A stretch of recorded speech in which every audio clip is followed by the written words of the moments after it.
내가 너와 만날 곳은 바로 언약궤 위에서다. 내가 이스라엘 자손을 위하여 내게 명령할 모든 일을 내게 이르리라. 신이 직접 거소했다는 성경 속 가장 신비로운 성물, 언약궤. 어떤 전장이든 이 궤가 있다면 지지 않았으며 언약궤 앞에서는 강이 멈추었고 성벽이 무너졌습니다. 또한 다른 신상들은 이 궤 앞에서 무너졌으며 이 궤를 다른 민족이 약탈해 가면 전염병이 돌았다고 전해지는 전설 속 궤, 언약궤. 어떠한 이야기가 내려오며 지금도 언약궤는 지구 어디선가 존재하는 것일까요?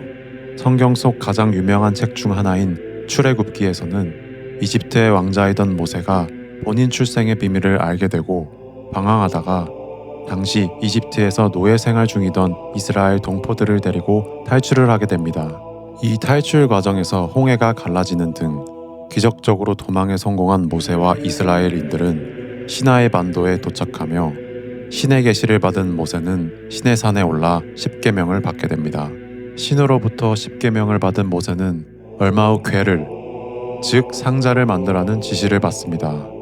그리고 여호와는 궤에는 신인 본인이 직접 임재하며 나를 만날 수 있는 유일한 곳이다 라고 전하면서 이 상자를 만듦에 있어서 굉장히 구체적인 지시를 내리는데요.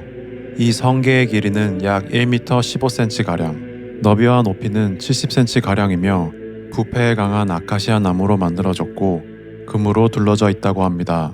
그 외 천사 장식이 있으며 이 궤 안에는 모세가 받은 십계명과 당시 광야를 떠돌던 이스라엘 백성들에게만 특별히 내려졌다고 전해지는 만나가 들어있는 항아리, 그리고 모세의 형이자 제사장인 아론의 지팡이가 들어있어야 했다고 전해집니다.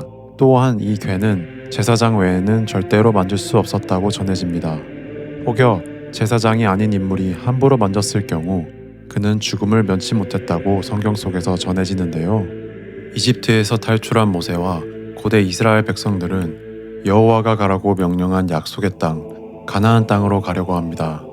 이 과정에서 신의 명을 믿지 못한 세대는 벌을 받고 40년을 광야를 돌게 되고 이 세대들이 끝나고 나서야 약속의 땅인 가나안 땅으로 들어가게 되는데요. 이때 먼저 가나안 땅의 동쪽인 요단강 동쪽으로 먼저 들어가게 되는데 서쪽으로 가기 위해선 요단강을 건너야 했습니다. 강을 건널 때 언약궤를 든 제사장 그룹이 먼저 요단강을 건너기 시작했고 그때 홍해가 갈리듯 이번에는 요단강 위쪽의 물줄기가 멈춰 강을 걸어서 건널 수 있었다는 이야기가 성경을 통해 전해집니다. 또한 여리고성을 정벌할 때 여호와는 이 여리고성을 언약궤와 함께 7일 동안 돌고 나팔을 불라고 하였고 7일째 되는 날 성벽이 무너지고 이스라엘 백성이 승리했다고 전해집니다. 그 후로 이스라엘 백성들은 이 궤를 항상 전장에 가지고 나가 승리했지만 블레셋이라는 먼저 가나안 땅에서 살던 부족들에게 궤를 빼앗기게 됩니다.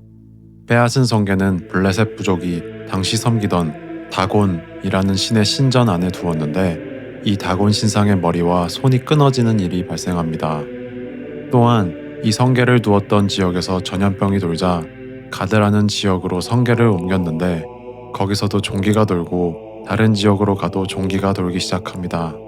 그로 인해 막대한 피해를 입은 블레셋인들은 이 성궤가 문제라고 생각하고 이스라엘인들에게 다시 성궤를 보내게 됩니다. 이 때문에 이 성궤 안에 있는 것이 방사능 물질이다 혹은 원시적인 형태의 세균 무기가 있었다 라는 설 또한 존재합니다. 성경에서 가장 마지막으로 성궤가 언급된 곳은 역대하 35장 3절입니다. 이때는 기원전 약 600년쯤으로 남유다의 요시야 왕이 제위하던 시절입니다. 그때로부터 몇십 년 후 기원전 586년경 바벨론 제국의 왕 느부갓네살이 예루살렘을 침공하는데 이때 성궤가 안치되어 있던 성전이 파괴됩니다. 그렇기 때문에 일반적으로 이때 파괴되었다고 보는 해석이 존재합니다. 이때 침략으로 약탈이 되었을 수도 있지만 정경이 아닌 외경으로 분류되는 에스드라스 1서에서 기록되어 있기를 바벨론이 하나님의 거룩한 그릇과 궤 안에 있는 보물들을 가져갔다 라고 적혀 있습니다. 그렇지만 그 약탈된 물건들 중 특별히 성궤를 가져갔다는 기록은 존재하지 않습니다. 또한 랍비 문학이라고 하는 유대인들의 전승을 포함한 기타 기록들에서의 이야기도 조금씩 다른데 어떤 곳에서는 바벨론이 가져갔다고 하는 반면 어떤 기록에서는 침략에 맞춰 성계를 관리하던 제사장들이 언약궤를 숨겨버렸다라는 이야기 또한 존재합니다. 정교회와 가톨릭에서 보는 구약 성경 제2경전인 마카베오기에서는 이 언약궤가 사라질 때쯤 같은 시대에 활동했던 구약 성경 속 선지자 예레미야의 흥미로운 이야기가 나옵니다. 신의 명령을 들은 예레미야는 제사장들과 함께 언약궤를 들고 산으로 갑니다. 그리고 동굴을 찾아 그 동굴에 언약궤를 넣고 동굴의 입구를 닫아버리는데요. 그를 따라간 사람들이 나중에 길을 찾으려고 표시를 해두었지만 입구를 찾지 못했다고 합니다. 예레미야는 그 입구를 찾으려고 했다는 이야기를 듣고 이렇게 말합니다. 언약궤가 감춰진 장소는 하나님이 정하신 때가 오기 전까지는 아무도 찾을 수 없다. 여기서 예레미야가 올라간 산에 대해서 마카베오기는 모세가 올라가 하느님의 상속 제산을 본 곳이라고 전하는데, 이곳은 모세가 죽기 전 요단강 너머의 가나안 땅을 바라보았다는 느보산을 가리킨다고 전해집니다.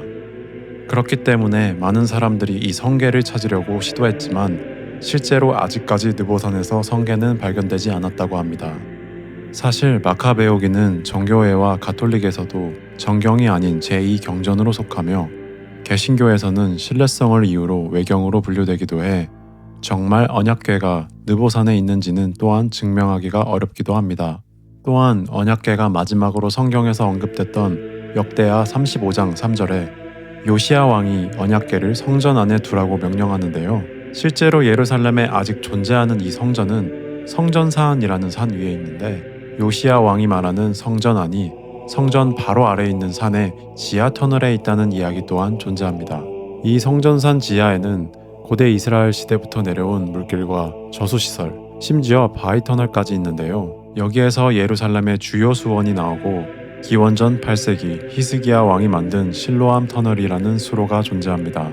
그렇기 때문에 성전 지하에 숨겨진 방이나 통로가 있다는 전승이 고대부터 내려왔다고 하는데요. 핀란드 학자 유벨리우스는 성경 암호를 풀어서 언약궤의 위치를 파악했다는 주장을 합니다.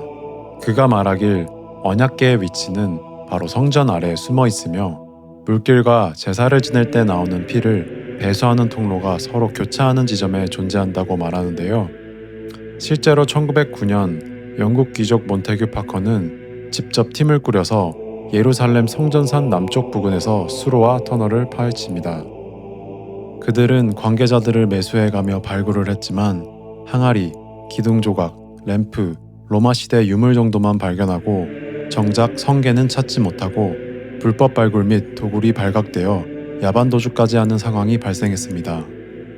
흥미로운 것은 이 파커 탐험대는 원정 후 수년 내에 3명은 사망했고 1명은 정신병에 걸렸으며 2명은 파산해. 이것을 두고 사람들은 탐험대의 저주라고 부른다고 하는데요. 또한 후에 1982년 슐로모 고렌과 예후다 게츠라는 2명의 랍비도 성궤를 터널에서 찾으려고 시도했지만 실패하고 말았다고 전해집니다. 또 하나의 전승으로는 진짜 성궤가 에티오피아에 있다는 설입니다. 에티오피아 악숨의 성마리아 교회 옆에 작은 예배당에는 이 언약궤가 보관되고 있다는 주장인데요. 궤는 실제로 대중에 공개되지는 않았으며 특별한 한 명의 성직자가 평생 지킨다고 전해집니다. 기원전 10세기경 솔로몬 왕은 예루살렘의 황금기를 제의하며 각 나라의 사신들을 만나는데 이때 에티오피아의 여왕인 시바 여왕을 만났다는 기록이 실제로 성경에 존재합니다. 14세기 무렵 작성된 에티오피아의 국가서사지 케브라 나가스트에 따르면 이때 시바 여왕과 솔로몬 사이에서 메넬리크 1세가 태어났으며 그가 진짜 성궤를 에티오피아로 가져왔다고 주장하는데요. 이 주장이 사실이라면 예루살렘에 있는 성궤는 가짜이며 에티오피아에 있는 것이 진짜 성궤라고 주장하는 셈입니다.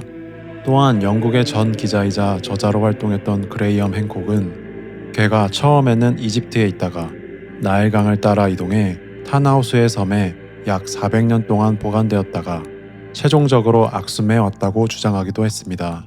그러나 학자들의 평가는 조금 회의적인데요.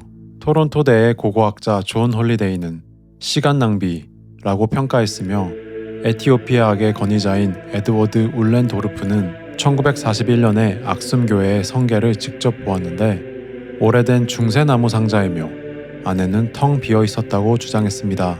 이 성계의 진실 여부는 불투명하지만 지금도 악숨에서는 매년 이 성계에 대한 축제가 열리고 있습니다. 남아프리카의 짐바브웨에는 렘바라고 불리는 사람들이 존재합니다.